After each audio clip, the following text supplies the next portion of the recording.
Congress party के senior नेता मल्लिकार्जुन खड़गे जो कर्नाटक से आते हैं उनसे बात करते हैं। सर, जिस तरीके से सुप्रीम कोर्ट का फैसला आया, जो एमएलए थे उनके डिस्क्वालिफिकेशन के फैसले को सही ठहराया गया, लेकिन उन्हें चुनाव लड़ने की इजाज़त दी गई और उन्होंने एकदम से दूसरे ही दिन बीजेपी ज्वाइन कर ली। किस तरीके से आप इसे देखते हैं?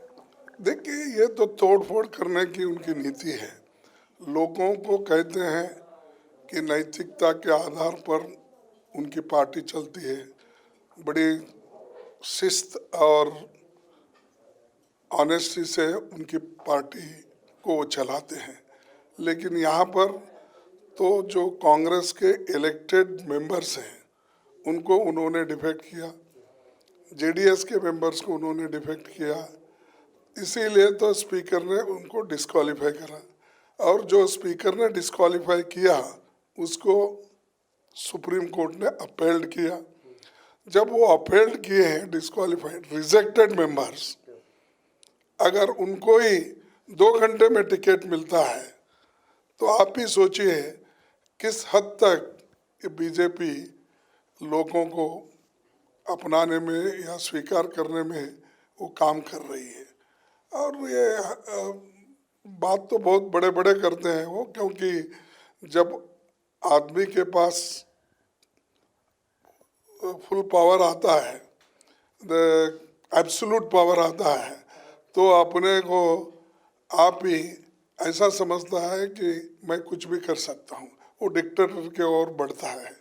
तो absolute power makes absolute corrupt बोलते हैं ना, वैसा ही आज बीजेपी कर रही है और उसका फल उनको आगे भुगतना पड़ेगा। क्योंकि डेमोक्रेसी को जिंदा रखना है तो ऐसा तोड़ फोड़ के आप जिंदा नहीं रह सकते।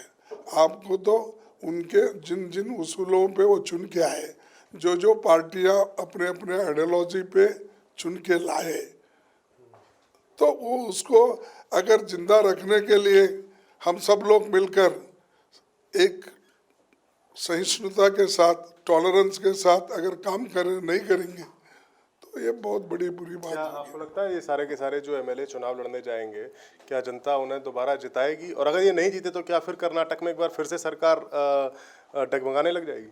देखिए, मेरे ख्याल से ये सारे के सारे लोग तो जीतेंगे नहीं। हो सकता है एक आधा 2 एक्सेप्शन होगा, लेकिन ये लोग सारे के सारे, majority of them will lose.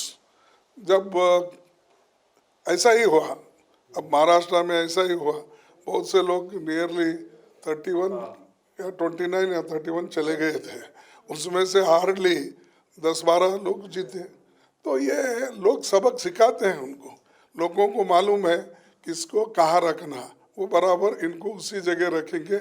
अब आज XMLA है, वो XMLA के जगह ही रखेंगे। क्या सर फिर से वहाँ पर सत्ता के डगमगाने का और नई सरकार बनाने का खेल फिर शुरू हो जाए? क्योंकि बीजेपी, अगर ये सारे लोग हार गए ज़्यादातर इनमें से, तो फिर तो बीजेपी की सरकार अल्पमत में आ जाएगी।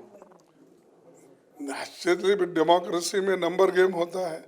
जब नंबर कम गिरेंगे तो फिर वो लोग हर जगह फिरते रहेंगे, देखेंगे क्या होने। आखिरी सवाल सर, आप ही की पार्टी के नेता डीके शिव कुमार है, उनकी बेल को चैलेंज किया था ईडी ने सुप्रीम कोर्ट में, लेकिन सुप्रीम कोर्ट ने उस चैलेंज को रिजेक्ट कर दिया है। यानी कि डीके शिव कुमार के लिए और कांग्रेस पार्टी के लिए राहत की खबर है, कैसी नहीं, ये अच्छा है, कानून अपनी जगह पे उनको राहत दी है और सुप्रीम कोर्ट ने जो हाई कोर्ट का डिसीजन है उसको अपहेल्ड किया है, ये ठीक है।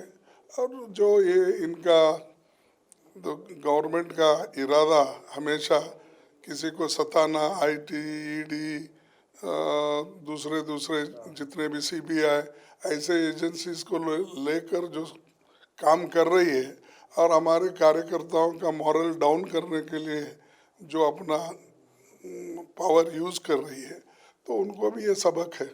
बहुत बहुत शुक्रिया।